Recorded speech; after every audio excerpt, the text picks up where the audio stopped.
Good evening, everyone. Maazi Ezeoke speaking to us today, the Friday, the 11th of June 2021, and I say to you all good evening, good morning, good afternoon, and good day, wherever you are watching me from. As always on Friday, it is a relaxed atmosphere. It is a time we all come together to judge and not to war. A lot has been happening. So here we are.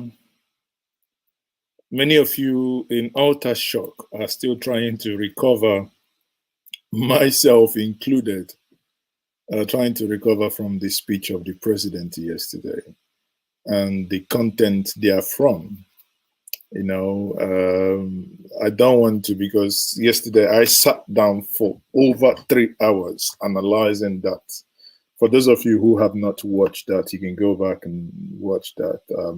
I had the privilege of having two beautiful gentlemen, the publisher of elomba.com, barrister Daniel Elomba, and also the strategy director of Governance Index in the person of Marcel Ngogbehe.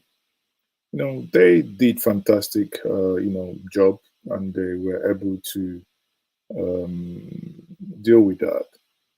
Now, tomorrow, hopefully, around 7 o'clock, I would have fantastic guests as well to look into the comments made by the president as it concerns that section that had to deal with the Niger Delta and the equation of IPOP to Igbo. Reason why many of us will not keep quiet is there is an adage by the elders that say, when a lie is unchallenged, it becomes fact. So we must do our possible best to challenge these things as they are still fresh. And hopefully, tomorrow I might be having the privilege to speak on this matter with Colonel Nyang. Colonel Tony Nyang, many of you will know, he was among those that saw this madness actually coming. And he joined Gideon Okar when, when they tried removing the government. And probably also, or rather not even probably, I will be joined tomorrow also by Dr. Don Pedro Obaseki, the man who argues very forcefully that if anything has to happen to the nation called Nigeria today, that the Midwest region, the only region that was, created by referendum, the only region, aside the ceding of some part of Nigeria, to Cameroon, which was also done by a referendum, but at least that is the only region that, where people exercise their right to say, we want to be.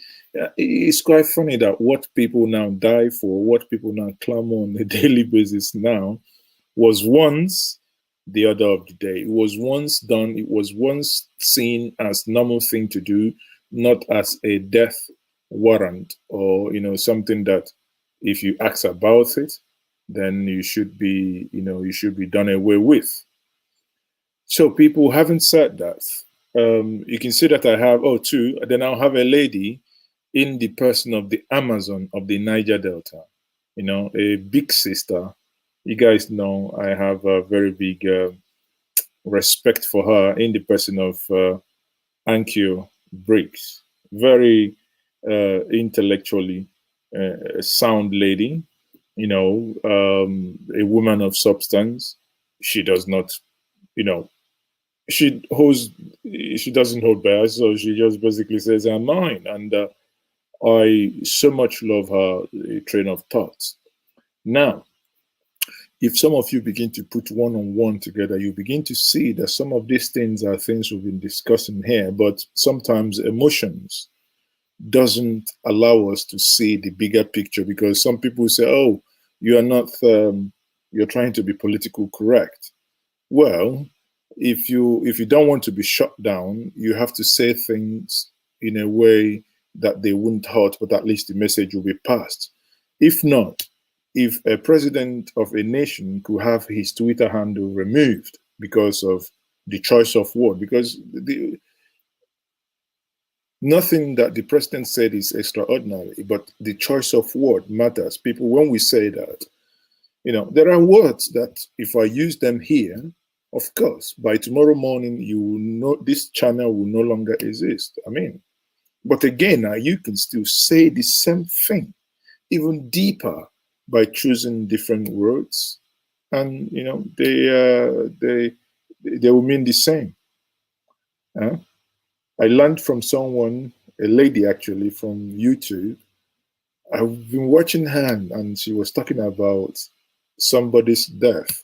She didn't want to use the word death because the algorithm understands death and begin to, play whatever, try to suppress her video, or use some words that that is linked to war, and it will be suppressing your video. And she was using the word deleted. And I'm like, what do you mean, sister? And she said, yeah, deleting means, to, So, be that is made, people, I thank you, and I do not take that for granted. I thank you so much for joining me. We are growing up now, or rather, we are growing in number. I can only see how many people have joined us on Facebook. We have 63 people from Facebook, and we only have 8 likes from Facebook. People, we can do better than what we are doing now.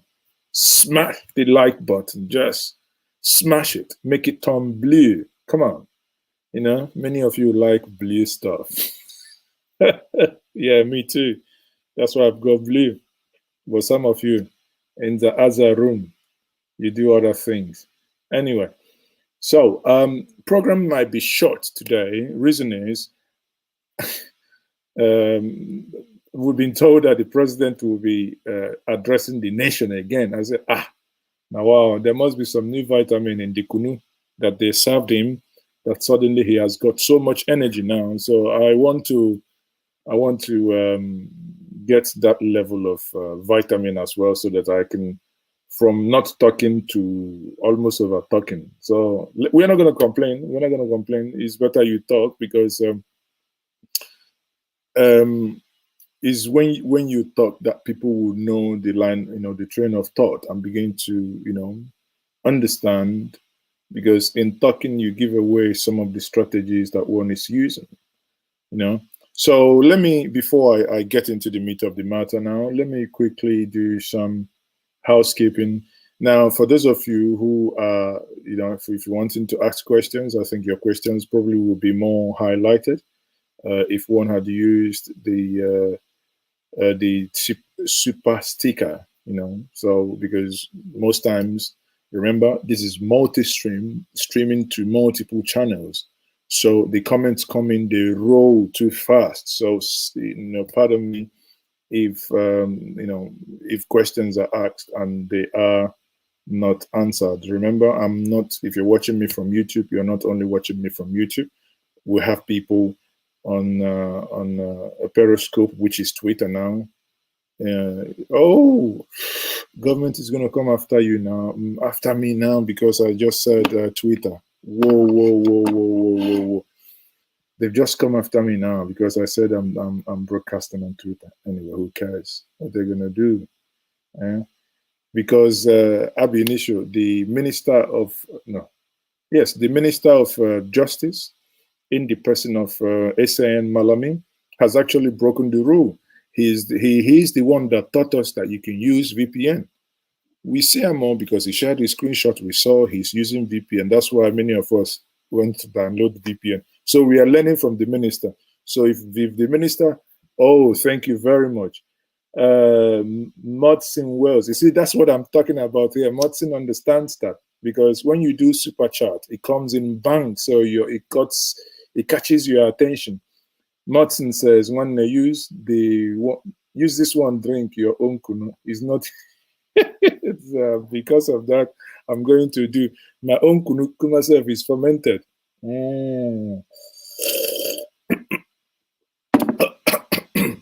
Where's my alligator pepper? Hold on. Let me get my alligator pepper. You know, because these things, the way these things, since yesterday, for the first time, I was sleeping, dreaming about where Buhari was addressing us. Somehow I woke up and I started calling on the ancestors to come home. Something is happening. Alligator pepper. It shall be well with all of us. Where is my red cap? It shall be well with all of us. So thank you everyone for joining me. Martin, thank you for your super chat. So Martin has given me what am I doing? Am I trying to speak like somebody? Martin has given me a kunu that is not fermented. Now, but one thing is that my alligator pepper is finished. So we need alligator pepper. You know, so that's where we roll. People, again, there is nothing you can do, but I want you to do something for me. We are on the street parliament tomorrow. We might, first of all, at some point, get to cast our vote on something very important. Oh, sorry, we're not going to have street parliament tomorrow, I remember. Oh, geez, I have so many programs now. So tomorrow, like I said, these 3 individuals, I'm still trying to see if I can get someone from the middle belt to join this conversation. Tomorrow is going to, listen, don't cancel your job, but you can go into the toilet and use your earpiece. If you're going to job tomorrow to work, use your earpiece so that if it gets to the time, you can go into the toilet and, you know, use your earpiece. If somebody is coming, you press this and flush the toilet, they will think you're doing a big business. They don't know you're listening to Maazi Ezeoke. I'm giving you a spoon now. Oh, there. See, I'm not spoiling you now. You people are spoiling me. So, Chioma Iheka says, the one he talked has kept me depressed since then. He justifying building rail to... Don't worry. He said that's why I told us. Marcel was anchoring yesterday. If people should start voting, vote me in. If you vote me in, wallahi, I will build railway from Amahe to Gabon because I have cousins in Gabon. So that's the reason why you must vote me in. I'm being serious. Vote me in, I'll do it. Gabon. If somebody can build rail from Nigeria to Niger because there are cousins there, yes, Maazi Ezeoke can also build from here. What are you talking? Whatever is good for whatever is also good for the other one. Whatever is good for the chicken must also be good for the guinea fowl. Obobo. So no, I'm not corrupt. Come on. I'm just following the footsteps of Sai Baba now. What can you say I'm corrupt? I'm not corrupt. If Baba can do it, why can't do it? Why can't I do it? Now, before I go on, I will start with the inconsistency of threats happening in southern Nigeria. There are things I've been reading over the week. You know, people have been saying, you know, in Akwata Junction in Oka on Tuesday, I woke up around 9 o'clock. A good friend of mine who has a hotel in Oka did share a picture, and eventually I seen the video of people. You know, honestly, I would have loved to share this video, but you know, based on YouTube community guidelines, which I adhere to because I don't want this channel to go, you know, I couldn't share them. They are too graphic. But about 8 cars, really 8 cars crushed. 8 cars crushed. Dead bodies, you know, littered everywhere. I'm like, Jesus Christ, how did this happen? It turned out that someone was now telling me last night, actually, because I was like, it is sad that this truck that was not, was not able to be controlled. As they say in Nigerian English, they say the thing fell break. So the brake wasn't working. Or rather, we say in plain English, we can say there was a brake malfunction. And this thing sadly killed many people, and many injured. About 8 cars smashed, damaged, some of them beyond repair. Just Schrott, as they say in German, just there is nothing else you can do about it. These cars. Now, when this happened, in anger, I saw the first video, the second video, the third video, the fourth video is where these things are now burning. In anger, the people set this truck ablaze. Again, people, it's one of those things I'll ask us. Please, can we, it's just like, that is akin to jungle justice. Yes, we lost lives. Yes, we lost valuables. But 2 wrongs cannot make right. No one leaves his or her house determining, okay, I'm going to go ram into cars or destroy things. These are, mishap, and accidents do happen. Let's not compound our issues. That is on a general note. Now, on the other hand, there is this narrative that Wamakus, a former senator, suddenly started saying, yes, the Igbos destroyed the cow, destroyed the trailer carrying cow and destroyed the content, meaning destroyed because these cows were burnt. Again, I cannot show this video here because if I do, I remember my personal account. Now, many of you know many times I haven't posted there because I think I shared a video of the kidnapping, and YouTube, gave me a strike saying that that is promoting violence. Therefore, anything that is graphic or anything that appeared to promote violence, obviously we are very, very careful in dealing with that. So having said that,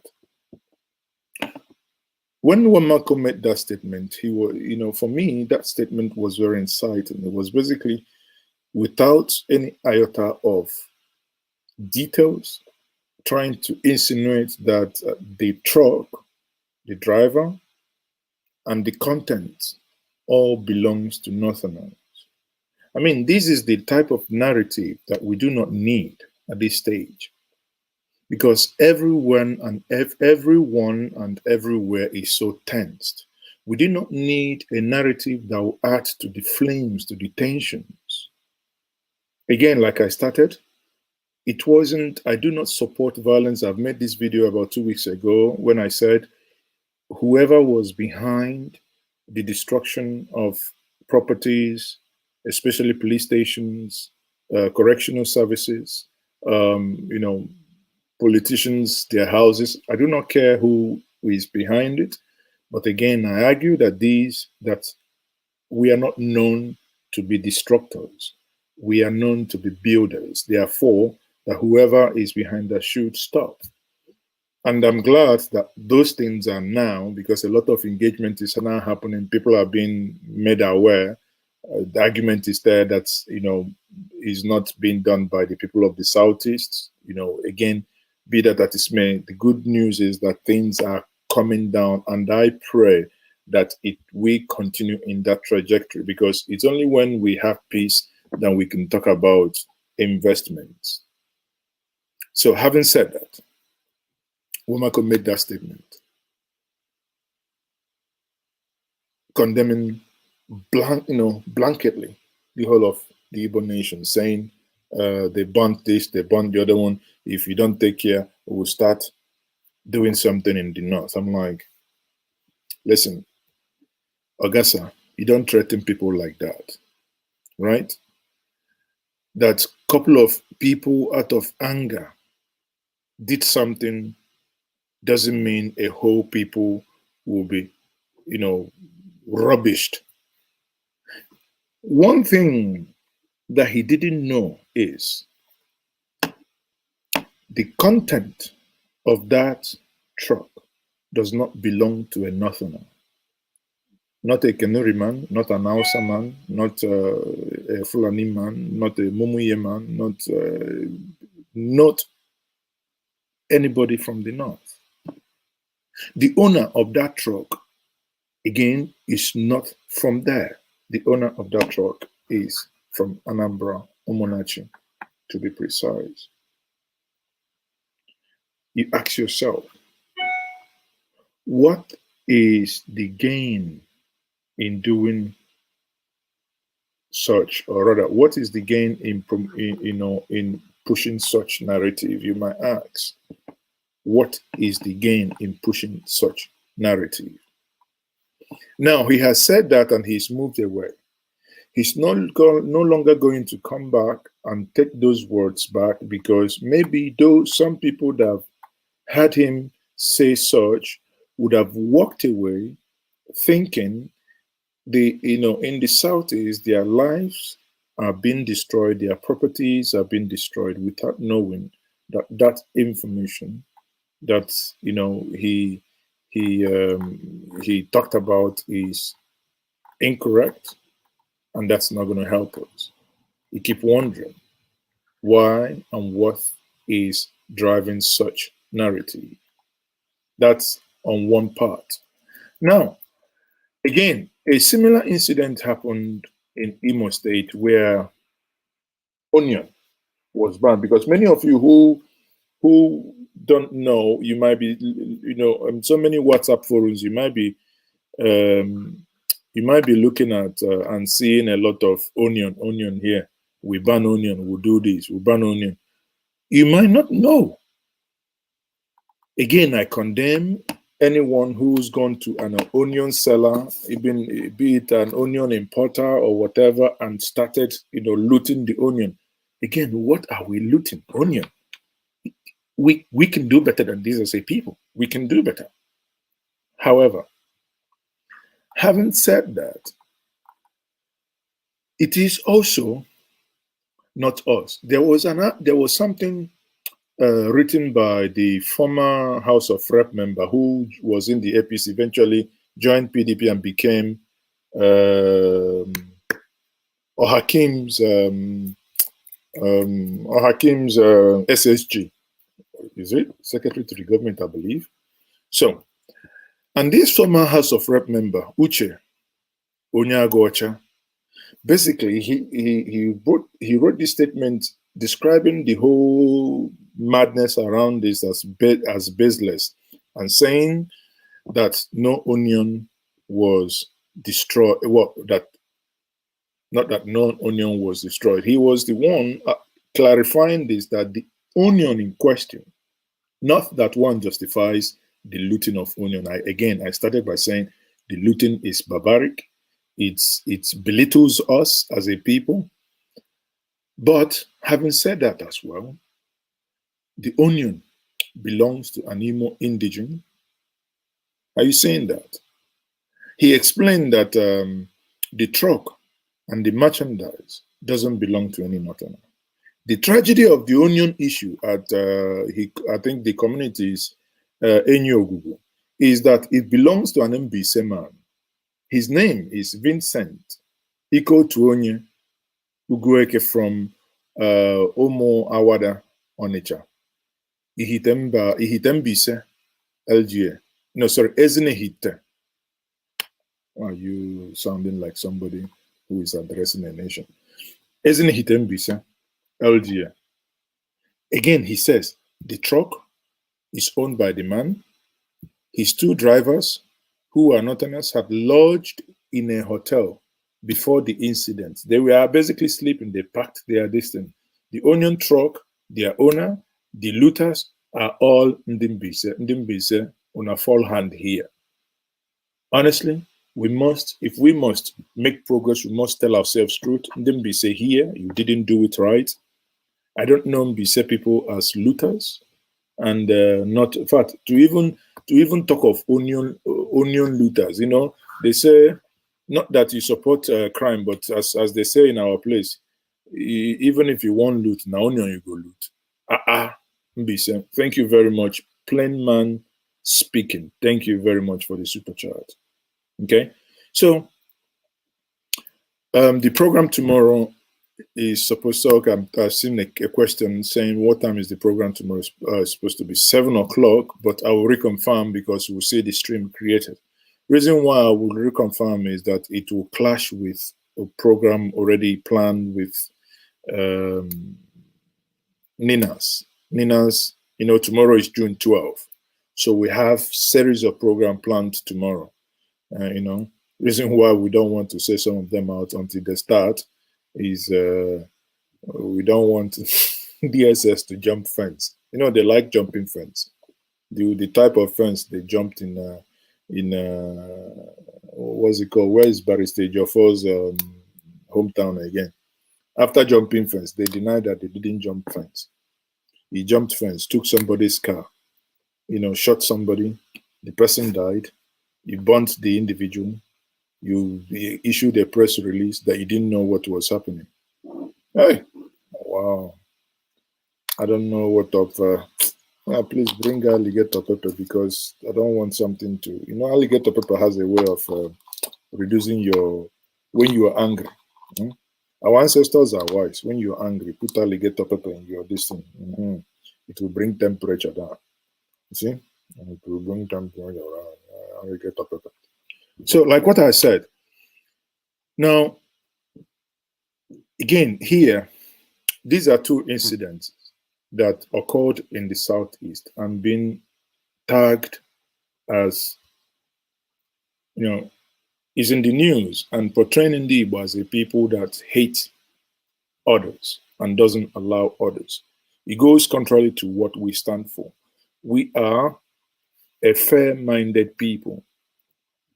I remember growing up that even when we treat visitors better than we treat ourselves. We treat visitors better than we treat ourselves. But there is this narrative going on, people start with, oh, Igbos don't sell land. I say, again, it's a fluke, it's a lie, because if you want to buy land, they'll sell to you. But the question is, will you buy at a competitive rate that they will? A friend of mine who is from Nnewi was telling me the other day that a land beside his house is being sold for a plot of land. That's a 50 by 50, not even 100 by 100 or 120 by 100. It's been sold for over 10 million. I said, wow, my place is about 6 to 7 million now. Now, the question is, only one plot of land. Why would somebody from another place come there, buy 7 million? He doesn't see any value in it. But that person can easily walk away and say, they don't sell land to the people. Again, now money. I question the rationale of those land, costing so much. And I had made a proposition, one to Ndichi and to many people who care to listen, that one of the things we must do as a people, if we must survive the next generation, is to begin to plan the way we build.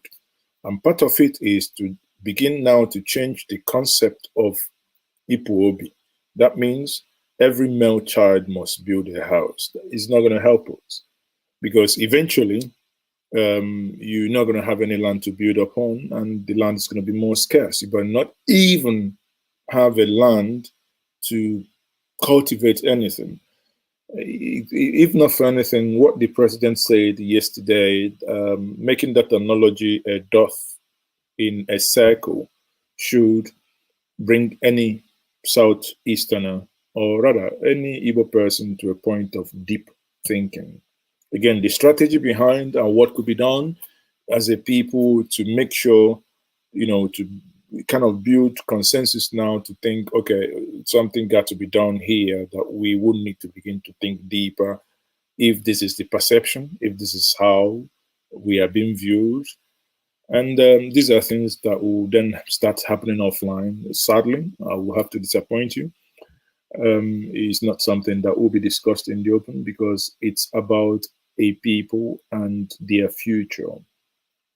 So that is on that one.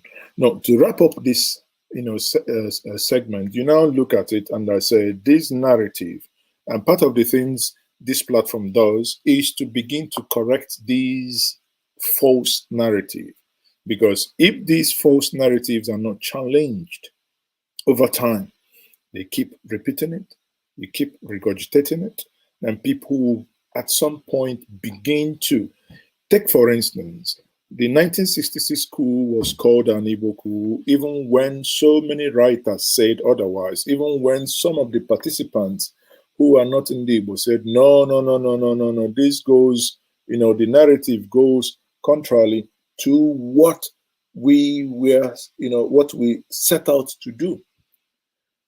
You find out, maybe we didn't have enough force to join and debunk it. When I say that we must walk away from propaganda, and needless propaganda for that matter, is because propaganda hurts. And this is one of the reasons why, why I take exceptions in some of the videos, many of you send. Many of you can just inbox, like there is a video trending now for the last 3 or 4 days. I think it started on Monday. A video where you see fire. I think a petrol tanker fell and emptied the content on the water channel, which we call in Nigeria here, we call it gutter, and ignited fire, and the fire was raging, destroying houses, destroying shops. And people were sending it, oh, Maazi, this is breaking news, fire in Onisha, blah, blah, blah. I said, no, people calm down. I've seen this video about 2 years ago. Remember, people went on Onitsha. I think that was when after election of 2019. Remember, that was when I think Ifeanyi Ubadem, Ekunifedem, all those all those that won senatorial election, even Peter Obi then went there.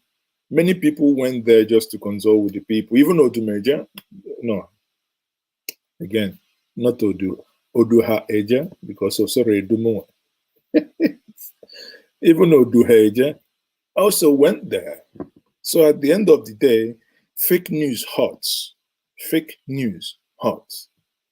Remember, there is this song sung by late Chief Osita Osadebe.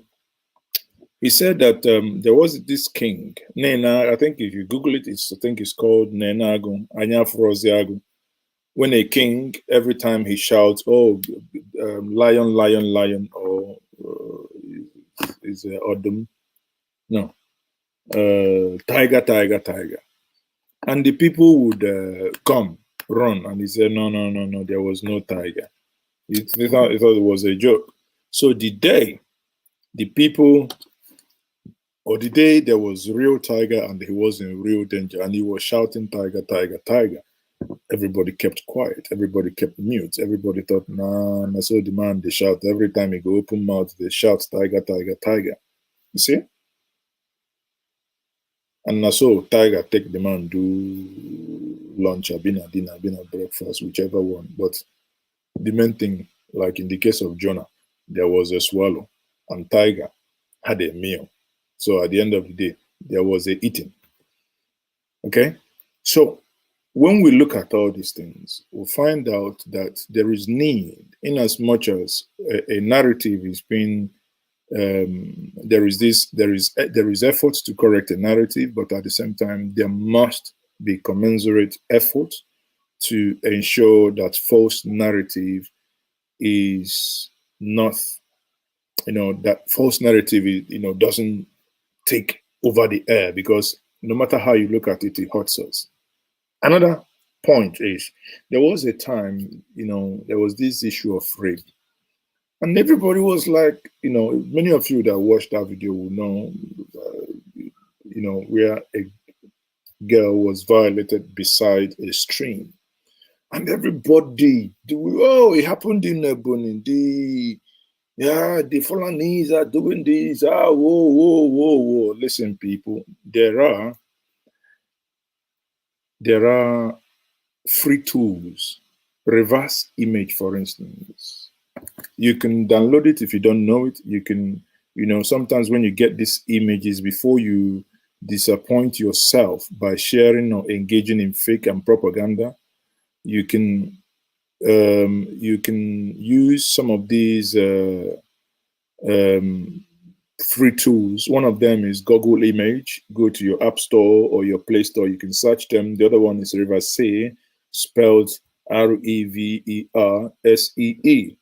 So what it does image reverse search. Now, if it's a video, all you can do, you can take a couple of screenshots, or what Android people call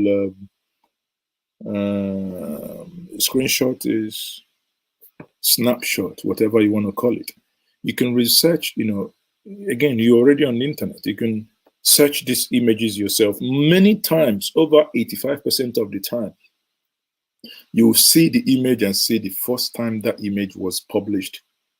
There was another one where people were bending down. They say this is oh, ta ta ta ta ta ta. You can hear gun battle. Again, this is a francophone country. That's not Owerri. Sometimes let's use our senses. There's another one. I don't know. It's so many of them where a man, I think these are two motorcycles. The other one was, you can see the leg is already been only held by flesh dangling. And they say, oh, he's over these, that. And these are respected people.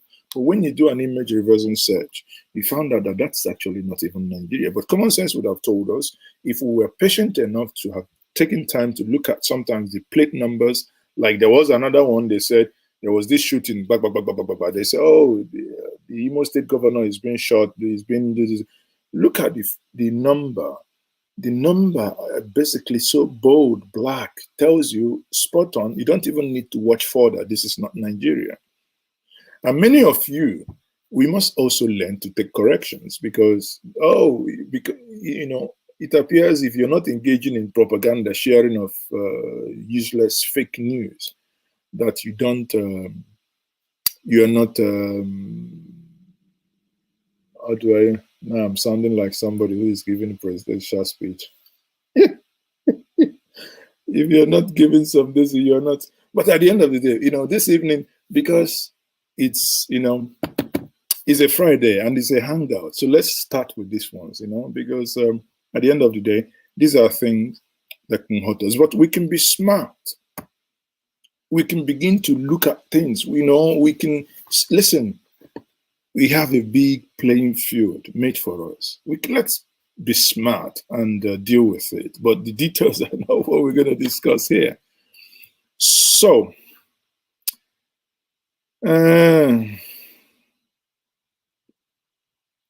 now, not exactly, but if my brother said people are the other people are using propaganda to create negative image, no, we should not aid them to create that negative image, right? We shouldn't give them that latitude. We shouldn't give them, just like this issue of in as much as Wamakus wanted to create, but by the virtue of the how Dr. Nna, Maazi, how far? Dr. Nna, is that Dr. Imanna from the United Kingdom? Because I don't know. I know a lot of doctors. Oh, I should be one myself, but if I want to be a doctor, what type of doctor do you think my face will fit? I know. Some of you, okay, not Dr. Imanna, okay, doctor, thanks. If Maazi were to be a doctor, what type of doctor do you think Maazi would be good at? Some of you with bad mind will start writing nonsense now. But at the end, of the day, people, that's it. So let me, before we go over to Zaza studio, because very soon, in the next 13, 14, 15 minutes, I'll keep us posted. Ewo, Val Adamu, Kaimenini Megidani. Wait. Sorry, I don't buy bad markets. This was Kevin said Maazi should be a native doctor. No.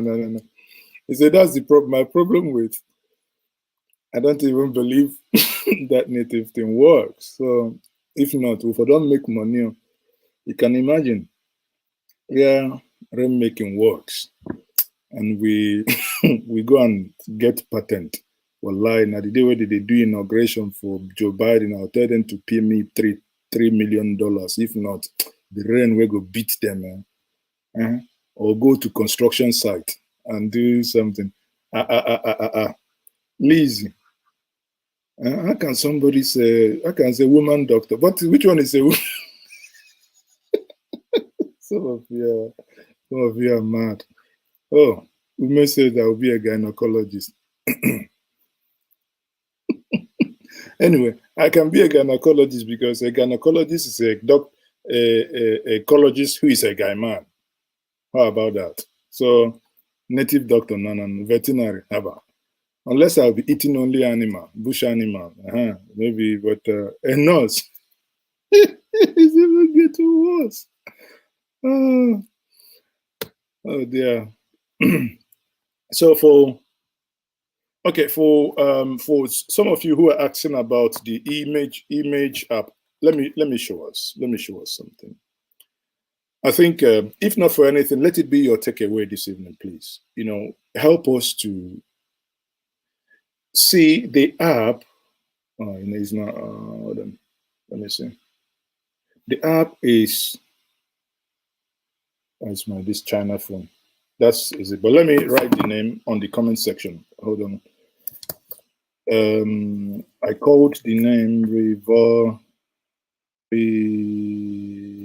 C. That's River C. And Google image search. Okay. Google image search. Okay, hold on. River C. Okay.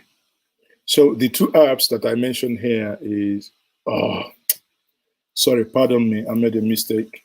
River C is double E. Like like reverse, It's called image reverse search. So, but in this case is double E at the end, okay? So there are a few of them. There are a few of them actually. Oh, there are a few who are quite mean. Yeah, I think these people from the land of the Queen, they are very mean. How can they say that I should be a gynecologist? Even when I'm a Ghanaian, I cannot be a gynecologist. How can somebody look at me and he cheer with all this my behavior? He asked me to be a gynecologist. It's very unfair now. Okay. Again, I said you want to ask me questions so that it pops up, bang, because so many questions are coming in.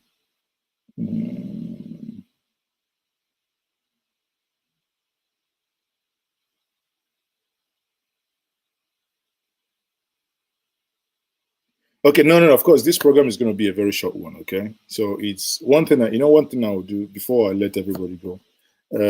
Those of you, I'll probably take only 2 calls, but again, do not plug the line so that we'll make it quickly. Those that have the number, I won't share the number this evening so that only those that are frequent flyers, frequent Dr. AK-40. No, the Dr. AK 14, not even AK-47. So, but again, if I go back to what the president was saying, there is this program again by my early morning gang, the early morning show, and they also had the following to say regarding this. I'll just quickly do that because the platform's operations were suspended in the country. The Minister of Information and Culture, Lai Mohammed, says Twitter reached out to the government on Wednesday morning to find ways of resolving the issue. Mohammed insists Twitter was suspended because it was provided an avenue for people that are threatening the existence of Nigeria. Decision to suspend Twitter has been lauded by some. It has been it has been decried by some. But we want to make it clear that what is important to us is the sovereignty of Nigeria. And until when Twitter responds, and the cardinal thing is that Twitter must be registered in Nigeria, Twitter must be licensed in Nigeria, and Twitter must stop using its platform for activities that are inimical to the growth of Nigeria or to its corporate existence. All right, Rufai. So the minister has said that, Twitter, the shutdown has been decried by some, and mostly because of the clampdown on the freedom of speech. He also says that, if we wanted to express ourselves, we could go to like Facebook or WhatsApp, and that avenue is still open for people to chat and talk and discuss. So, I don't know what your thoughts are, but I also think that one of the main reasons might be the fact that Twitter opened its headquarters in Ghana. Remember, he's also talking about the fact that Twitter has to license its operations here, also to register as well, and that they are making a lot of money, which they're not even paying back in taxes to the Nigerian government. So, I don't know what your thoughts are on that. I'd say finally, the minister has been able to confirm that they are talking to Twitter, or Twitter has reached out. Yes. We'll start from there. The conversation forward is, how do we do it? How do we ensure that free speech is not stifled in this country? And how do we ensure that the rights of people are protected? Those are the big conversation. We can make the long-winded argument about taxes, about the likes and things all over the world, but the truth has to be told that the social media space has come to stay. And it's not only today. It's been there for every part of the world. Some people are alluding to Donald Trump sponsoring this. He's just doing that or getting happy about it. He's just doing that because Twitter slammed him big time and has been suspended from their platform. So the question is, what are those conversations we should have now? It is all obvious now that they are talking to us. Do we even have a roadmap for social media? And in having this roadmap, we must not stifle the free speech of people. People have a right to talk in a democracy. That's why it's a democracy. And a lot of Nigerians that are making comparison between what is happening here and in America, what Cambridge Analytica did is different. Let's call it spade a spade. Cambridge Analytica was a particular project to manipulate the American voters. The data they had, and it was putting out targeted messages. This year is Twitter defending its community space. So let's not muddle up issues, because I hear a lot of analysts since yesterday, they're saying, oh, that was the way America had to clamp down after Facebook Cambridge Analytica case. That's entirely different. Yes. If you're saying you want to license them, so what's the way forward? But as long as this does not impinge on people's free speech, you want to get more in taxes from Twitter. How do you have that conversation? You put some things forward. Currently the G7 is talking about 15% tax all over the world. Twitter is in the UK. Well, how much do they pay the British people in taxes? 1.2 million pounds. They pay the bulk of their taxes to the Irish, over 60 million. Why? Because the Irish have a better deal. So if we want Twitter to pay taxes in this country, we need to have a conversation. Yes. It's not by shutting down the business in the first place and shutting down people's right to speak. So if you want Twitter as a revenue stream and social media as a revenue stream, then have a conversation. But also, you too must do some things to create an enabling environment. Like, take, for instance, do we have a proper broadband infrastructure in this Gulf country? Governments in other parts of the world invest in broadband infrastructure. Joe Biden, most of the money he's putting into the American economy now is to invest in broadband infrastructure. So if you want taxes from Twitter, we have to deepen broadband infrastructure too. We have to deepen other forms of investment before you start to get taxes out. Those are conversations I can't negate on the table. If the minister says he wants taxes, but we have to talk both parties. Because for business to be able to pay taxes to you, they too must grow. Not by stifling the business, not by stifling the potential and making the argument that they're making money and taking it away. We should keep asking ourselves, why did Twitter go to Ghana in the first place? That's another question. The president had conversations with Twitter. He courted Twitter. You see, bringing a big multinational to come to your country for business is just like dating a woman. You have to court her. You have to pamper her. You have to tell her that this is my plan. This is what I have for you.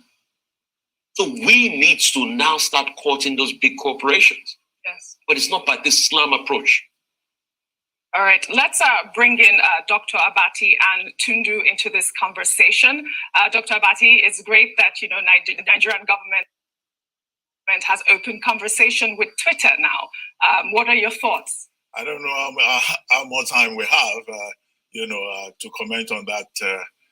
Since Rufai seems to have taken such a long space. But first, let me apologize to our viewers for the technical hitch that we have and the delay that you may seem to be observing. It's because this program, we are about to split it between the Lagos studio and the Abuja studio. We apologize, but we'll do our very best to fix it.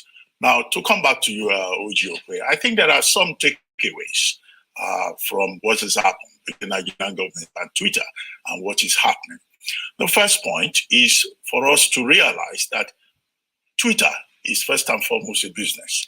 And it's a business that has a lot of leverage, that has a lot of influence, and that has its own community rules. This is at the heart of it. Those community rules were infringed upon, allegedly, and on the basis of that, Twitter said it has enforced its own community rules. The second point is that it's good to see that both sides are now talking. Yesterday on this program, we made the point that this should not be about ego conflict. It should not be Nigeria versus Twitter, and that there should be room for conversation. That has happened now, according to the Minister of Information.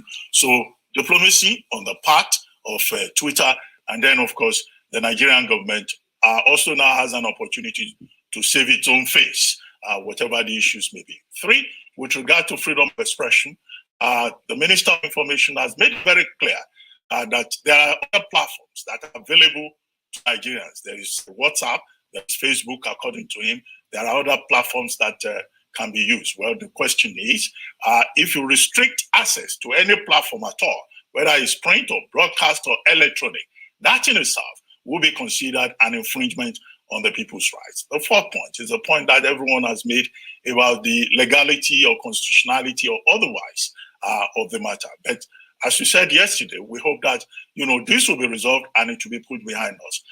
We're being told that Twitter must register in Nigeria, it must pay tax, it must also abide by certain other conditions that the Nigerian government is going to give. Well, one of the things we should consider first and foremost is the freedom of the people to access these platforms. 2, the geolocation, because Twitter is in the e-world, is in the e-space. And one of the major takeaways is that, look, there's no way we can wish the social media away. And government itself in that regard must learn when So again, I think that's enough said here. The key point here, people, is that it has become very, very clear and glaring to say as well that the whole point here is quite understood, that the government is government thinks certain people within Nigeria are good at using Twitter.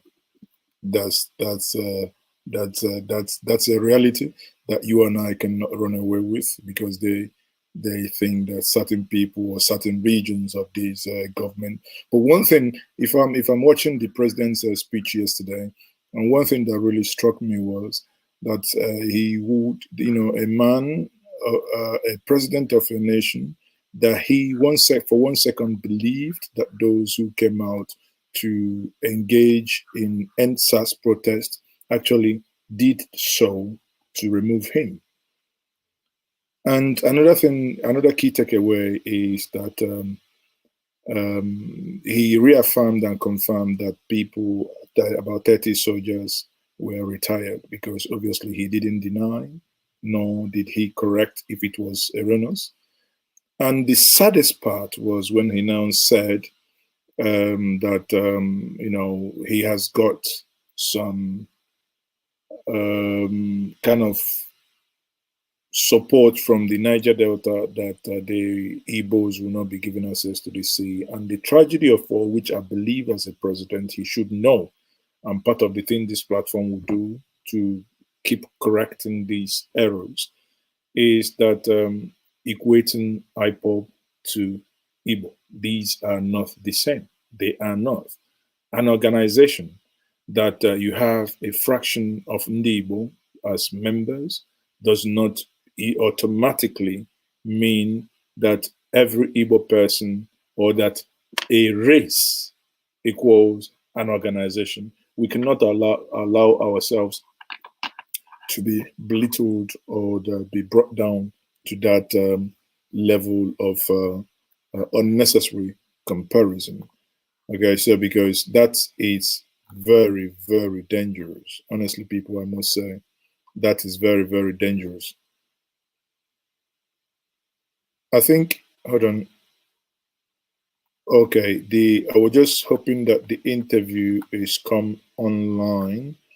So if the interview comes online while I'm still online, I might have to switch over and let that play directly here. But it appears NT here is still unable to bring that. All these things, probably that was actually recorded yesterday because, oh, okay, I think NTA is now live. Hold on, people. Yes. Okay, I think they are live, so I might have to stay on to bring that interview here, so you can also stay here to watch the interview with President Muhammadu Buhari, or rather, General Muhammadu Buhari.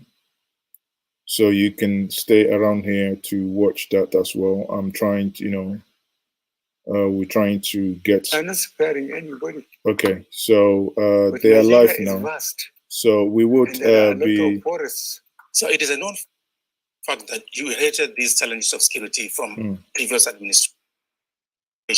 You have done so much towards finding lasting solutions. What have been your frustrations? We are doing a lot. The problem is if you order helicopters, you order a fighter aircraft, you order. We're trying to bring the. It takes time. We got armored vehicles from Jordan, from China, and these things, you have to take them to your institutions where they will be train the trainer. You get people, train them, Nigerians, stock spare parts before you send them to operational area. These things take time, especially when you don't have much foreign exchange. But on a quiet way, if you can talk to some of your colleagues in the Air Force or in the Army, tell them where were they or where were we in 2015? Where are we now? In terms of equipment, training, it's amazing. But no, we will never do well with those who want to oppose us. The Nigerian elite ought to give more time to what the effort the government is doing to physically secure the country, improve the economy, and stop corruption. And Nigerian elite know that we campaigned both in 2015 and 2019 on security, because it's just common sense. You have to secure a country or an establishment to manage it properly. So number one thing is security. Number two, economy. Employment, a lot of youth that are unemployed. And then fighting corruption, making sure that the regulations we have on the ground are followed to the letter. No shortcuts. Recently, Your Excellency, arrests have been made in respect of those allegedly financing terrorism. What will you say is their motive, and how do you intend to deal with the situation? Their motive is that they are made irrelevant. and they want to use their resources, the resources they've accumulated over the years, to prove that they are still around. And the administration will deal with them. Anybody caught will be dealt with. Your Excellency, is there any hope that we will see a Nigeria that is free of security concerns before you leave office? Well, that is my hope. That's what I'm working to. As I said, number one thing is security.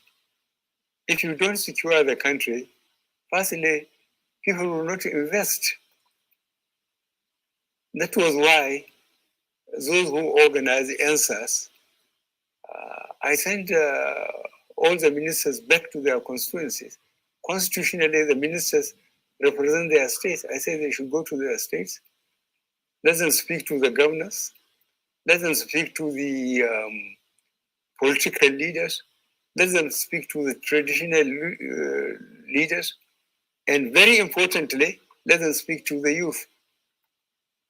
That the federal government has no more vacancy. Virtually every department is filled. The same thing in the states, the same thing in local governments. So you can have a good degree from a good university, and you will never get a job. Because if you promote insecurity by banning factories, by banning institutions, nobody will come and invest. So it's in their own interest to make sure that Nigeria is secure. When the country is secure, it's potentially rich. God has endowed Nigeria with resources. People will come and invest. But there must be security.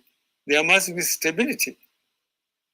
Countries that have the resources to invest must make sure that they can recover their investment. The fight against corruption is one of the cardinal pillars of your administration. How will you describe the journey so far, Your Excellency? Well, under this system is difficult. I would like to repeat what I used to say. When I was, I think, a bit younger and in uniform when I came, I arrested President, Vice President, governors, ministers, commissioners, and put them under restriction or detention and told them that they are guilty until they can prove themselves innocent. Now, this is opposite democratic system, as people would like to believe. And then we put investigation panels virtually based on the present geopolitical zones for those who held positions. And because it was a law for people to declare their assets before when they become governors or ministers or commissioners or head of security agents, they are investigated. Those that cannot explain the extra resources they have in terms of assets and in the bank, they are asked to surrender it. It was taken from them. But eventually I myself was arrested, detained, and they were given back their loot. So this is Nigeria. You have once said that only God knows how much has been stolen from this country. But most worrisome, as you have also said, is that those with illegally acquired funds use them to fund your administration and destabilize the country. What have been the stumbling blocks in your efforts at making them pay for their sins? Nigerians, I think, are very forgetful. I'm very pleased that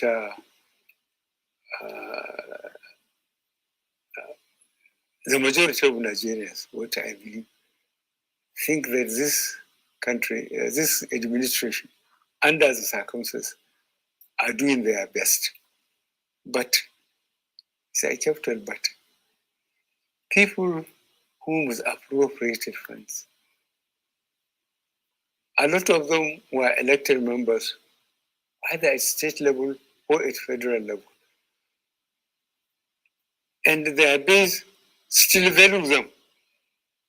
You can accuse them or even try to prove that when they were elected members of the House of Reps and they were given ministries and so on, they had only one house and maybe a wife.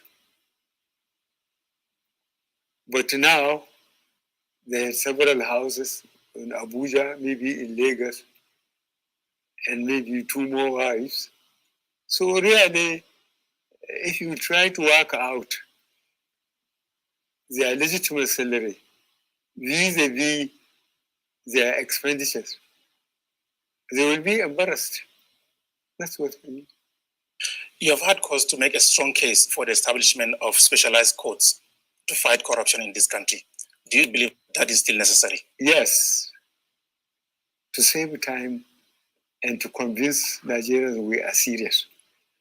Because if you follow the legal system we inherited from our colonial masters, and since 6 years, you couldn't do anything. 6 years, Mr. President. Forget. Jesus But Christ. if you have sufficient courts, you develop terms of reference for them, you bring charges, immediately people are put before that court, they will come and defend themselves. But if you go through the system, especially if they still have some savings somewhere, they can get first-class sons, lawyers, to come and defend them. And the case will drag on until maybe either the judge dies or the committee got tired and they go back to their normal life. That's why I say sufficient courts are very important, especially in the cases of corruption, so that the Riot Act will be properly read to the public, that anybody who finds himself in a place of responsibility and misbehave, he will account for it. We shouldn't wait until people die and go before Almighty God. Development of the railways is also a cardinal objective of your administration. You have done so much. Why do you focus on railways? I used to sit and watch even the networking. 2 years ago also, if you watch and see the number of people dying between Lagos and Ibadan alone because of bad roads, because there are no railways, you will be sorry for this country. That was why I made up my mind that one of the priorities is to make sure that the roads and the rails are rehabilitated. And you tell me, which country developed without infrastructure, roads, rail, and power? We have to get this correct. And those who are going about this country know that this administration has tried in terms of rehabilitating roads, in terms of rehabilitating the railway, in terms of increasing power. Relative to the resources and the time, we haven't done badly for those who want to criticize us objectively. So are we likely to see major cities of the country connected by rail? Yes, we are planning that. And we are grateful to China Republic. They have agreed to help us, and they are helping us. And we are doing our best. And now we'll go and ask people that use travel between even Lagos and Ibadan, how much ease this development has brought to them. To travel between Lagos and Ibadan used to be hell. On the economy, Your Excellency, Nigeria recently exited its second recession due to the pragmatic implementation of your administration's economic policies and programs. Is it yet Uhuru? Are you satisfied with the performance of the economy so far? No, I am not. That's why I'm trying even harder to make people become accountable and to make sure we persuade foreign countries to allow their multinationals to develop more confidence in Nigeria and come and invest. When they develop more confidence in Nigeria, they will come and invest. That will give us employment, that will provide us with goods and services. And the chain, right from the farms upwards, will be great. And that means a lot of employment. And this is our problem. Large population, young population, unemployed population. You promised to diversify the economy. How will you describe your efforts so far? Well, you could recall, and if you don't, the business people and the smugglers will recall, we close the borders with Benin Republic and with Niger. With Niger, we have 1,500 kilometers border with them, from Lake Chad to Benin Republic. And there are business people that order things from Niger, but for Nigerian market. We closed the borders, we stopped importation of food. We know if you have to come, that you give a sterling to anybody who is importing food. Let us eat what we produce. We made sure that you can only come through the port. Through the port, you pay customs. Before you go and buy other sterling, dollar or whatever at the market, because central bank will not give you money to go and import food. And when they come back, they cannot compete with local producers. So that encourages a lot of people to go back to the land. There are people who left air-conditioned office and went back to the farm. And that was positive for Nigeria.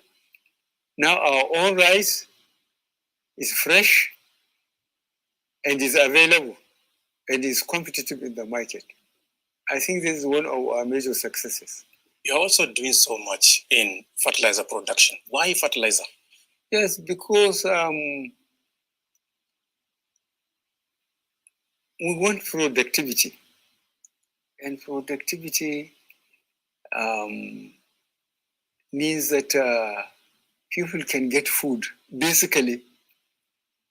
And we have to empower the farmers. Fertilizer used to be very scarce, used to be very expensive. We made sure it's available in all local governments can afford fertilizer. And I'm telling you, we made a lot of progress. If we haven't taken that initiative, we would have been in trouble. Why? Because, as I said, the petroleum industry has almost collapsed. We are not earning as much as we used to. And if we don't have the money to buy it, and we couldn't farm it, if you get 50 million people hungry, we'll be in trouble. So we made sure that we made it available. And the response was very, very good, as you know. Let's talk politics now. Unlike other political leaders, you came out so early to announce that you are not going to stay a day longer after the termination of your administration. Why come out so early to announce that? What kind of silly question is that? Is it tenure not ending in 2023? If I haven't made the statement and made it absolutely clear that I have sworn to uphold the Constitution, and the Constitution said you can't do more than 2 terms. Of course, then why is there discussion? I have sworn. I had the first term, and before the first term, I went to every local government in this country, all the 774 local governments. The second term, I went to every state, 2019. And I made a remarkable observation. The amount of people that came to see me in every state across the country, where more than anybody can buy or force. So I am very pleased that Nigerians deliberately made an attempt to understand me, and that I will stand by my oath of office, that I will serve this country honestly and diligently. In the last 7 months, Your Excellency, 2 PDP governors have defected to your party, the governing APC. Does that give you hope that the governing APC will return power in 2023? Yes, we are preparing APC to remain in power for as long as possible. In the sense that we said registration of members from bottom to top, from polling unit to ward to local government to state to here in Abuja. We want to have a reliable number of people registered in APC in every state of the country. And we're going to give this a lot of publicity, because the success of this administration will depend on the survival of APC after we left. There's no use that we leave and then we leave, with the party. The party should continue. You still have 2 years to go in the execution of your mandate. Describe for us the kind of Nigeria you'd like to hand over to your successor.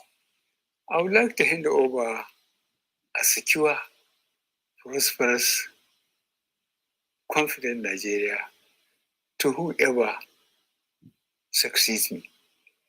This is very important because there are people, if not in Nigeria, outside, that are watching the development of developing countries, the systems we are going through. Look at what we went through from January 15th, 1966 to now. Coups, counter coups, civil war, coup, counter coup, then elections, and we now go from elected government to elected government. Instead of elected government, coup, counter coup, elected government, coup. So we are settling down with a multi-party democratic system. And if that is honestly pursued and supervised by current administrations, is the best thing. Allow people to choose which individuals and which party to run their affairs. It's very respectful to ordinary people. But if you make it... I want to interview Buhari. Only the rich if you want Maazi to interview Buhari, then vote in the comment section. Cannot be guaranteed. Because this guy is not asking the right your administration question. has done so much to keep Nigeria united and provide the basic necessities of life. Looking back, sir, what will you say you are most happy about? What gives you joy? I think no matter how reluctantly majority of Nigerians are understanding me and appreciating the efforts we are making. Because right from the word go, as I told you much earlier, we identify our problem. 1, security. 2, economy, employment of people. And 3, try to fight corruption. People getting something for nothing. We have to make sure that people earn their living and they will defend it. Finally, sir, you have recently taken the 2nd dose of your COVID-19 vaccine. How do you feel? Any side effect, Your Excellency? Well, there are no side effect. I'm very pleased that I have got the 2nd injection. But what I'm worried is wearing this takunkumi, I call it. Mr. President, I would like to sincerely thank you for this opportunity. Thank you very much indeed for leaving me alone. Join us next time on yet another edition of NTA Exclusive. My name is Adamu Sambusein. Bye for now. So it should be better said it is NTA pre-recorded. Okay, so NTA pre-recorded. I think what I will have to do is, many of you have watched this. So now let's come back. It's part of this, what we do here. Many of you have watched the president. So let's give a couple of minutes for us to call and quickly, say one or two things, and let's lend our voices. Let's lend our voices.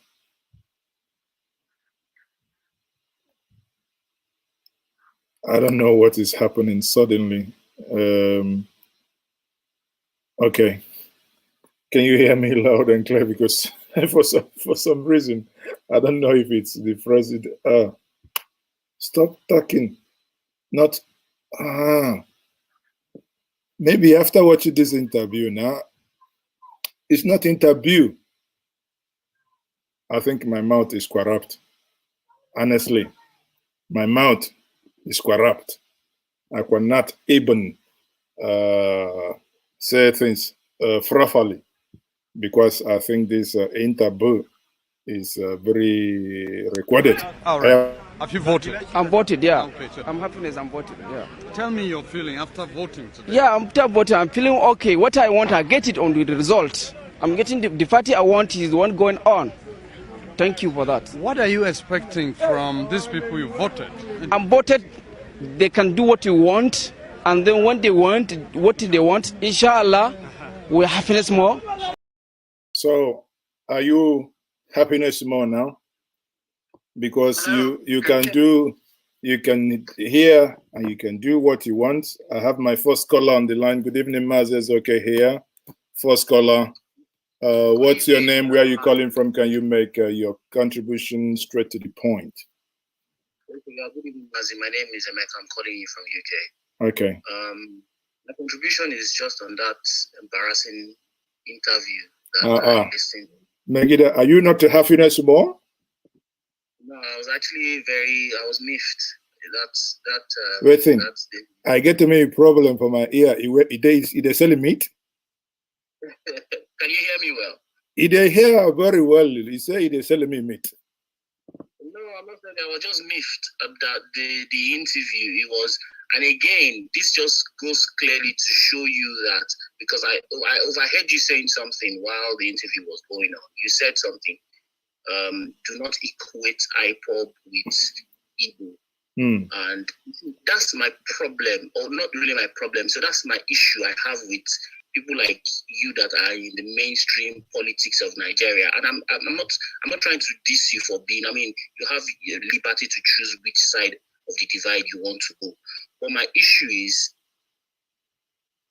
there was a targeted insult at the Igbo people in general. But you calmly, in your political way, you calmly said, "Oh, IPOB is not represent the Igbo people." Quite all right, I agree with that, your assertion. But that is not even the issue. The issue of IPOB coming in does not. The issue is there was an attack. Okay, let me be frank here. Now, I have you on this radio. Buhari is not here. Now react. You've had that attack. The way Maazi reacted is too politically correct. Now, react. Yes, I would have reacted by condemning it outrightly, very in clear terms. Not, for instance, he was trying to use the divide and rule, saying he has spoken to the South. I mean, you speak to how many individuals in the South? Does the 5 individuals or 20 individuals you speak to, does that equate to speaking? Now, again, sorry, I'll interject here. You haven't reacted in a way that I didn't react. I will condemn it. That's what exactly. So did you watch my did you watch my program yesterday? No, I did not watch it. Okay. We took over 2.5 hours, analyzed this bit by bit. I don't know. I think we need to be, in language. I can tell somebody, shut up, without sounding angry. And I say, shut up there, without, shouting. You see, shut up is shut up. Whether I said it in a very calm way, I can tell you, no, I disagree with you. I say, sir, I respectfully disagree with you. No matter how I say it, no matter the tone, one might elicit that somebody react differently, but it doesn't remove the fact that the message is being conveyed, right? Part of it's just like you can, you know, they normally say in Igbo, news what I have done in more than 2 hours is to take bit by bit, even as I speak to you, if you have a device you're watching me from, stay on. I have something that I have done myself. This is not, and it's trending on WhatsApp, is to tell you that not only, I don't know, sometimes I think the way we, you know, because again, you say mainstream media, sorry, please, I must apologize. I'm not amongst the mainstream media. I am a lone ranger, okay? Using my platform, at the same time, using it to engage in activism, because that's what it is. But in activism in a different way. Now, watch this cutout that I did or listen to it. It might help you to understand when we talk about activism, and I want you to pay attention to the byline that is on it. Hold on quickly. So, you know, because honestly, I'm struggling to understand what one would have, you know, how else I would have condemned something that. No, Maazi, don't go too far. Don't go too far. Okay. Get my point. Get my point. I understand. I didn't watch your program yesterday. Hold on. I understand you condemned it. Okay, hold on now. No, because that's what you started with. You know, that you expected me to condemn it. No, hold on. As if I praised it, because the risk for me to mention it, and again, because God is my witness. Now watch this before we start this conversation. You watch where this has been carefully cut out, then read the byline there. And because of this, tomorrow, we will be dedicating at least 2 hours, taking the time to invite someone like Ankyo Briggs from Niger Delta, Colonel Tony Nyang from Niger Delta, Dr. Don Pedro Obaseki for Niger Delta. Probably if Obadiah eventually comes back to me, you might have these people. You know, I think we got to be very strategic in some of, you know, in some things we do, not necessarily shouting too much that the voice becomes too much that probably no one will hear. But please listen to this. Spare me that. How are you going to resolve the crisis in the Southeast? Well, Southeast, I was encouraged by what I heard. Nobody told me. 2 statements from the South. Read what is going to come up. One now. by elderly people. No, South. Yes, by elderly people. They said this time around there will be no access to sea. I'm sure you will understand what they mean. Again, the youth made the same statement. That encouraged me. So that EPOB is just like a dot in a circle. If they want to exist, they would have no access to anywhere. And the way they are spread all over the country, having businesses, having property, I think EPOB doesn't know what they are talking about. In any case, we said we'll talk to them in the language they understand. We'll organize the police and the military to pursue them. That's what we can do, and we will do it. Now, part of my role as someone who have a platform who speaks the mind of at least certain element within the society, bridging the gap. Now, for part of my role is to keep questioning, because for me, having watched this, it's just for me to begin to question the rationale, speak up, and bring it to the consciousness of those who did not pay attention to it. By the virtue of the fact that you can now go on WhatsApp, people probably by before tomorrow, somebody might, this particular clip that you can see in the media there embedded in it, that is beginning to trend. It shows you someone, you know, because I don't know how politically correct that will be. or we don't know whether you be expecting me to now say, okay, because this is done. They carry go AK-47, they go for Castina, they go do me something, Bunny. My brother, Bro, Maazi, let me know. I'm not get my point. My point exactly I'm making to you is you mentioned something today. I mean, I was not privileged to have watched your show yesterday, and I know you always come out to support your own in terms of Igbo. You have been very objective. I quite agree with that. I quite appreciate you for that, and that's why I listen to you. But my point is, today you mentioned something, and that's why I'm tackling you today, because I wanted you to be very consistent. You said, please do not equate IPOB with the general Igbo people. And I am saying that I do not think that statement was necessary from your part, if you get what I mean, because there is a bigger issue at hand. So whether equating IPOB with Igbo people, because in these people's eyes, I mean, look at what Buhari was saying, what you just played now. Buhari said, what are the IPOB people saying? I discussed with the South people, and they say no access to sea, and they have their properties scattered around Nigeria. Now, haven't you seen how he's very smart? He has made IPOB to be synonymous with Igbo people and Igbo people to be synonymous with IPOB. That means there is no distinction. Now, and hold on. And you think it was wrong for me to have pointed that out? At this juncture, yes, I feel it was No. Sorry. I totally agree. You see, the good thing about something like this is reacting instinctively. That you heard something, I haven't read from anyone, I didn't know what your opinion is. You think about it, you say, nah, this doesn't sit well. I can see a trap. Strategically, you begin immediately. You know, again, I think if it's a point of disagreement and departure, I am willing. On this one, I am willing to stick with it because it was very, very unprecedented for him to have made that. And I must, and I insist on calling him out. That is not correct to have made that comparison. Thank you very much for joining the conversation this evening. Thank you. So people, you know, again, Emmanuel Okechukwu, thank you very much. He says, I support 100% of you interviewing Buhari. Yes, I think by this is the challenge now. We will start reaching out. What we're going to do is to see if they will take this challenge of Maazi Ezeoke interviewing Buhari. Trust me on that. I do not know how to speak in me for a full holiday. So if the condition for interview is Buhari is going to speak a full holiday. Okay, if I speak in me a full holiday, I don't know. If he speak me for,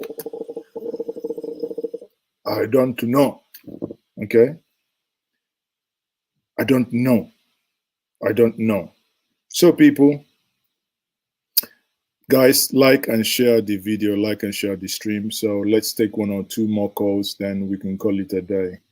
Again, if you ask me, based on the interview that you had now, one point that I think was very, very unnecessary. I think sometimes these journalists, I don't know, maybe they're trying to play nice.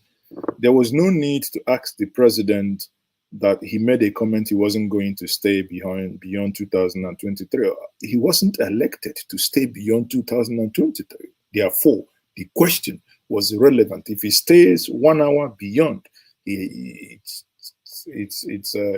unacceptable. So I don't know. I don't honestly. Sometimes these things fail me. It's you know. There is no reason to even ask the question in the first place. I believe there are more pressing and very cogent questions that should have been thrown to the president, not, you know, if you're going to take on Lai Mohammed, nah, Onyanimo, nah, Lai Mohammed, wallahi, if I take Lai Mohammed, I finish here.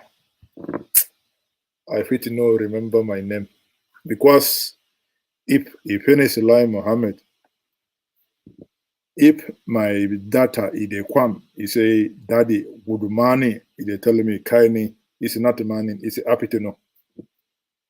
If I finish, like Muhammad in it, if I come online, they tell me what is the time now for Nigeria. They say it's 5 o'clock in the morning. Then you will know that is the consequences of interviewing the man in question, because I can be very infectious, and if he infectious in that department in the as a place category, if he get infectious, that place is going to be very bad. So, people, you have heard your president. He has spoken. What sayest thou? In King James Version, what sayest thou? What sayest thou? What sayest thou? People, do you know how absurd this question is? Imagine now somebody is interviewing Joe Biden. And Joe Biden, I don't know, it doesn't make sense. Sorry, but it doesn't make sense. You asked Joe Biden if he was going to stay beyond his tenure. Jesus Christ. I mean, sometimes we can be. By the way, if they're telling me, what thing I don't learn from this interview? Akwai IFAT. Akwai IFAT. So, if he get me for IFAT, he get me for IFAT. Kagani, which one? Who it belong? Me, na Abi Onyibo. Me, Abi Onyibo. Me, it no be every other thing. Me, na Anyibo. Anyibo. He there be Anyibo. If he so be Igbo, he know he go Akigwe, if it go Anisa, if it go Lagos, if it go Sakoto, if it go Amoya, if it go for Awere, but you never go Awere because me for Awere, I call somebody I there for that Awere. People either call me Supreme Court. That is Supreme Court. You know they go there because if they go there, I call people they call me for Angwan man. And one man, they pursue people every time. Kajiko, they make me, he never go our any because our people for our, they stand from top. Everybody at the village. I know calling them, but people for our at the village. So, good evening. He is speaking me for. It's HTM Okoye here. Okoye, the man with the golden voice. I don't finish watching me president in my voice, it don't corrupt. So I don't know why you didn't go into comedy. What in comedy, he never give me money. Hasi is the royal me, what in they call me? Hey, Royal Highness. So make it go. Talk to me. You can impersonate the house of the Don't borrow us again. This one maybe the personality. You na personnel manager ni. You can do that impersonation. Nah. You never go anywhere. Please make it a go straight to the point. I promise you. What happened is that I watched your analysis yesterday with Elumba and I think Marcel. Yes. All the while I was thinking to myself that we got to learn how to meet people where they are. It's a good lesson I've learned myself, not to expect, so anything from anybody, but to meet them exactly where they are. That way I can plan and learn and improve myself at the same time. But I don't try to expect Buhari to hand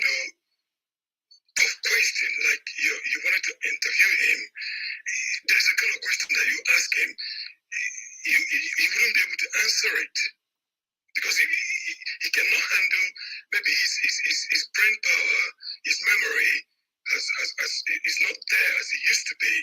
So there's a kind of question like long sort of question you ask people sometimes that he cannot handle.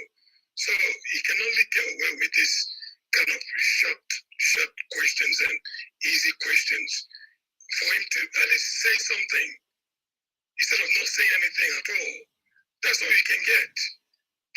Even if you interview him, that's all you can get. You're not going to get anything, any intellectual conversation from him. That's the kind of person he is now, anyway, at this present time. And another thing is the former caller, that the people that's trying to equate Igbo people with IPOP, that is wrong. I think Dele Momodu made the same sort of remark in your interview with him, I think a few weeks ago, saying as far as he's concerned, that IPOP and Igbo people are the same. To me, that is completely wrong. People shouldn't be making that association because it's wrong. IPOP is an organization. Igbo people, Igbo is a nation. So people should not conflate these two entities. IPOP is just, like I said, an organization like any other, like MASOP.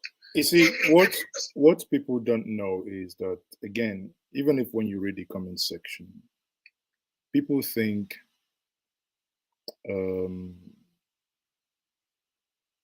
it's, I don't know how to put it mildly. I think many of us don't actually think deep.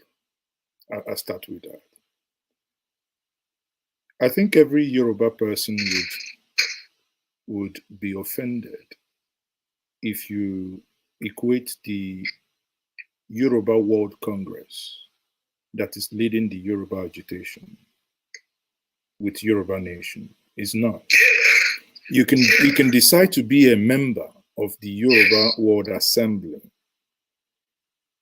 You can decide tomorrow not to be, right? That's a free choice. It's an organization, it's an entity. Yes. But being a Yoruba person, you didn't make that choice. No. It's you, who you are. You are born. Yes. Your father, your grandparents didn't even make the choice of. No. So that's, I don't know. I think sometimes we need to be thinking deep. I don't even understand the, but the issue is because because now, let me give you, like Marcel said something yesterday, and this is war strategy. If you're thinking about war strategy, you now want to equate, yes, there is a case in court saying IPOP shouldn't be banned, or the prescription, was it legal or not? This case is still in court. If you allow this nonsense to fly, what it means is, by the time you mix Igbo with IPOP and they become one, it appears every Igbo person is proscribed. Come on, I mean, are we not thinking? Are we not even deep thinkers to know that this is a war strategy? They're trying to push you somewhere to corner you. Come on, people. I don't know. I understand what is going on with people. Honestly, Dele Momodu, I know you sort of don't want me to, because I was so incensed by Dele Momodu. No, it's I was commenting, attacking him until you sort of blocked me on that program, because that incensed me. Because Dele should know better. On Dele's this, I think it's something I will still have to take up with him because he knows better. He should know better. Well, no one. You see, no one. Sometimes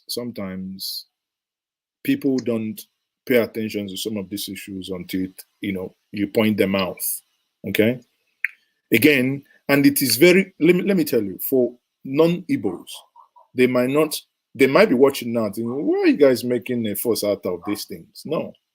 For me, when I hear something like that, I see a landmine laid for you to walk in. That day, I think you blocked me on that program. How? Because I was it was on a Zoom. It was on a Zoom conversation. So how would that?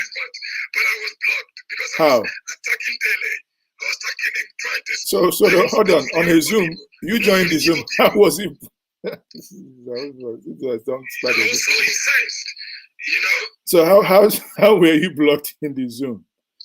In the Zoom is only when you ask questions. No, it's not on the Zoom. The program was between you and him. That's what I'm saying now. We use the Zoom app to do it. So. Oh, I don't know, but I mean, as I was attacking him, I stopped seeing the program. That means that I must have been blocked by somebody.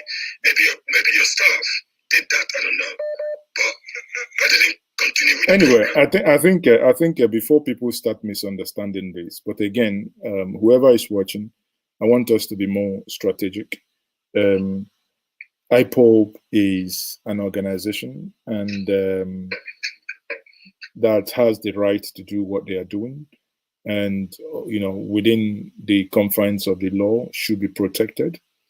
In court now, trying to untag the stigma being placed on them, but again, IPOB in their own way, by their own definition, goes beyond the Igbo. They are not Igbo. They go beyond. They are in the south. So it's an all-encompassing. In their own argument, it is the old, as you know, the old eastern region. So therefore, equating it to Igbo, it's been, I think, it's disingenuous, taken too far. It's very disingenuous. Thank you very much for your time. Yeah, I think it's a political game they're playing there, because I didn't think that Dylan made that remark. Of course, I think there's a political game undertone. You see, what your question is bringing. I read this for you. Emmanuel Okechukwu says, Maazi, I disagree with that comment. We like it, whether we like it or not. Every person is an indigenous person of Biafra. Why do we play the ostrich? Again, this is a point of departure. Now, if I may ask you, is Biafra a local? The name Biafra, is it a local name? Which one? Hold on. Exactly. No. Hold on, because history has it that it was a Portuguese name. Now, even before the Portuguese came into this entity, Igbos were in existence. So I don't understand. So I don't understand this argument. So please let's leave. Only come into existence in the 16th century. So Igbo has been there since the beginning of the world. So Igbo is even older than Jesus Christ. And here we are talking about the Portuguese that came there before yesterday. Come on, people, we have ancient history. We have the Ibukus. It's the prefix Igbo, the great Igbo nke Uku. Man, I think we got to get some people to come give us lectures here, man. Anyway, thank you very much. Just one thing I wanted to say is that I picked up as well that what Buhari is telling us is we Igbos should learn how to do politics in Nigeria. We should learn how to do politics in Nigeria. No, sure. Politics Nigeriana. And again, learn to play that game. And again, playing politics. You see here, we have this tendency, and this is gradually we will need to work on it. We will have this tendency to be seen as to being loud in terms of even loud with our actions.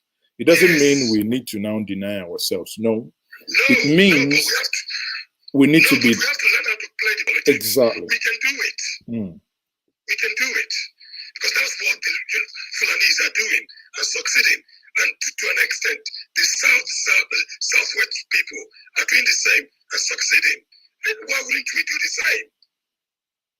same? Anyway, thank you very much. Okay, thank you very much. So, people, man, that's it's been a very long day on this. I will leave it at that, everyone. Again, let's disagree to agree. All these things is a political game. But for many of you who do not see, what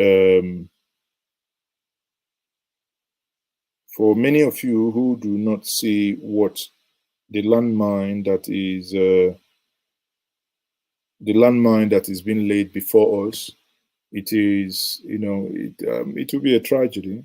But I insist, I take exception from the comparison the president made. I also took exception on the fact that he alluded to the fact that South has told him that they will not grant you access to the sea. And you think about it, and anyone watching me thinking is not what I'm thinking, that something is cooking, then you must be naive. Something is cooking that we need to get our thinking caps. Suddenly, out of nowhere, the president is discussing war strategy. Something that could be alluded to that. Marcel made that allusion yesterday. That you're like, what was his words? You're like a dot in a circle. A dot in a circle. He's forgetting that a dot in a circle can actually, in mathematical and in mathematics and in physics, that dot in a circle is your point of departure to every angle, and that dot can actually break that circle. Let's not begin to go into the nitty-gritties of that, because I believe the president, if he was a military strategist, he should know more. Please turn off the device you're listening to me with, or we can take another caller. So I believe the president, as a military strategist, should know the implication of that statement. And having said that, that statement must get every one of us to think. This is not the time to bicker, because to me, that statement is deep and it meant a lot. So, caller, who am I speaking to? Where are you calling from? Maazi, good evening. This is Maazi Ezeoke from London. Okay, you're welcome. God bless you. Well done for what you're doing. Maazi, you see, yesterday I listened to you spent quite almost 2 hours analyzing, that first recorded interview with, I followed it yesterday, your guests, before the one of your colleagues left, you left the other guy. He did so much, job on it, and you did excellently well yesterday. Thank you so much. You're welcome. Because it's always good to bring out all these silent, tricks they are using when the supposed president makes some statements. People just look at it and, our people, they just brush it over. But you will come out, spend time, analyze it, dig deep, and then go through the thinking process of the person who was saying that thing. From there, then you can deduce and bring out the points to educate our people. You see, even if he says IPOB is a dot in the center of nowhere or whatever, like you rightly said, whether we like it or not, or whether anybody believes IPOB is Ndibo, or Ndibo is IPOB, IPOB means indigenous people of Biafra. Why it looks as if some people are distancing themselves from IPOB because the federal government proscribed IPOB as a terrorist organization, which all of us know. But the day they did that proscription, what it meant was that, like you rightly said, a war strategy is not today they started planning all these things he's saying now. It's a war strategy. When you want to strike your people, first of all, they will, if they want to kill a dog, they will give it a bad name, and then try and whatever atrocity like what is happening in our land now, the ethnic cleansing that is going on, for them to justify it, that they are attacking the people they are killing are IPOB members. And in honesty, they are killing people. They are killing Biafrans. They are killing our people. And who are these people doing this? The president, whoever that is there, and the Fulani hegemony. Those are the people doing it. It's not Oduduwa. It's not a middle belt.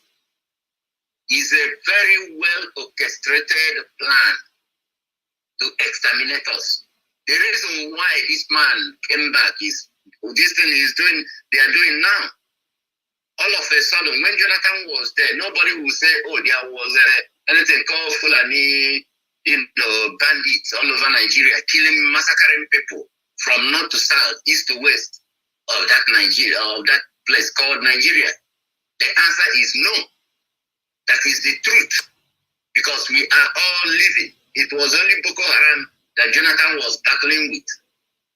As he was battling with Boko Haram, dealing with them, these same people also worked against Jonathan. They protested, oh, Jonathan is this, blah, blah, blah, insecurity, this and that, corruption. The way every Friday, I always want to listen to you, to relax. But I was begging you the other time to use, Hausa, whatever, the way you mimic them, because you get them very well, So, during Jonathan, all these things were not there.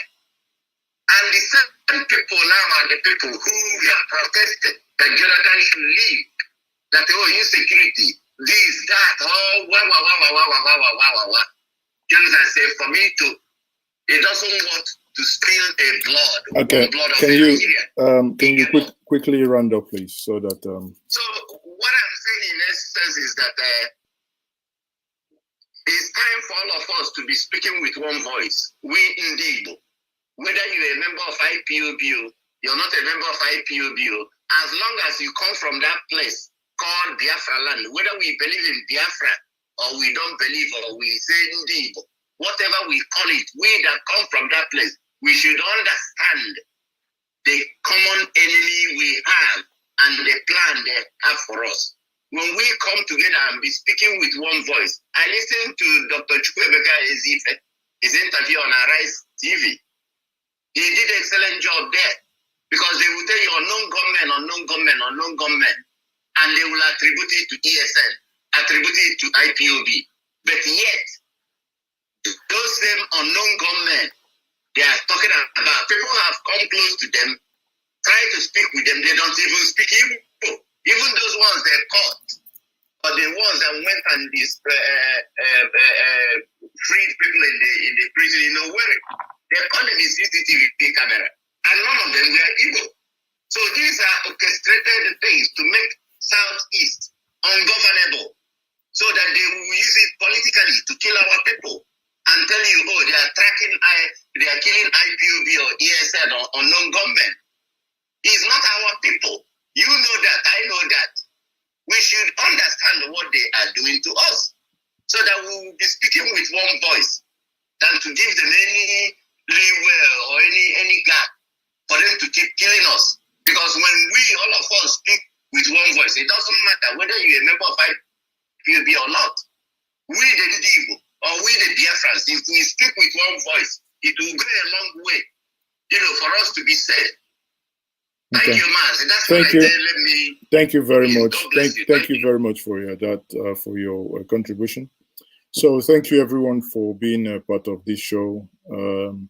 As we say in Igbo, on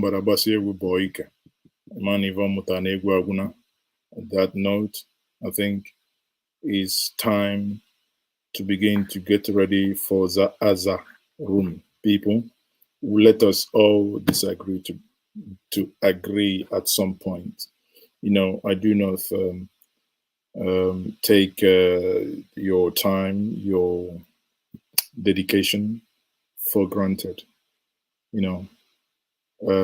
However it is, we have to keep some things that we see. Most times we see them differently, but the act of conversation, as General Chaga would always tell us, that it is to deepen our conversation and to deepen our understanding.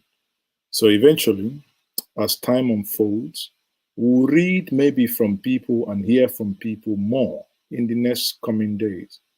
Some of us will come to the conclusion that comparison is in a bad taste for Ndibo.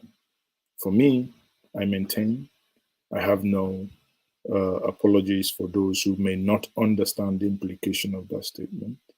But maybe in the next coming days, you will begin to have a better and deeper understanding of what that means.